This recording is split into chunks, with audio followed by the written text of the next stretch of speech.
وقال علي عليه السلام: أزر بنفسه من استشعر الطمع، ورضي بالذل من كشف عن ضره، وهانت عليه نفسه من أمر عليها لسانه۔ جس نے لالچ کو اپنا شعار بنا لیا اس نے خود کو حقیر کر لیا۔ جس نے اپنی پریشانیوں کو ظاہر کر دیا وہ اپنی ذلت اور رسوائی پر راضی ہو گیا۔ جس نے زبان کو اپنے اوپر حاکم بنایا اس نے خود کو ذلیل کیا۔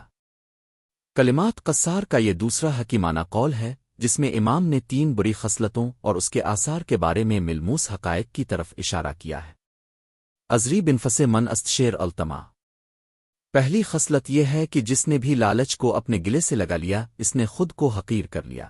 امام کا یہ قول ایک ایسی حقیقت کی طرف اشارہ کر رہا ہے جس کو انسان معاشرہ میں رہ کر اچھی طرح مشاہدہ کرتا ہے۔ لالچ انسان کو ہر پست کام کرانے کے لیے آمادہ کر دیتا ہے۔ لالچی آدمی سے ایسی حرکتیں سرزد ہوتی ہیں کہ ہر دیکھنے والا تعجب کرے۔ ایسا ہی ایک واقعہ عرب کے مشہور لالچی کے بارے میں ملتا ہے۔ اشب نام کا یہ لالچی جب راستہ چلتا تھا تو اپنے دامن کو ہاتھوں میں تھامے پھیلائے رہتا تھا، کہتا تھا سنا ہے کچھ ایسے پرندے ہیں جو اڑتے ہوئے انڈا دیتے ہیں، اس امید میں دامن پھیلایا ہوں کہ اس کا انڈا میرے دامن میں گرے۔ امام نے یہاں پر اس بری خصلت کے انجام کو بتایا ہے۔ اس بری خصلت کے مقابلے میں جو نیک خصلت ہے وہ ہے قناعت، یعنی جو پاس میں ہے اس پر راضی رہنا ہے۔ حدیث میں ہے کہ عزیز ہے وہ شخص جس نے قناعت اپنائی۔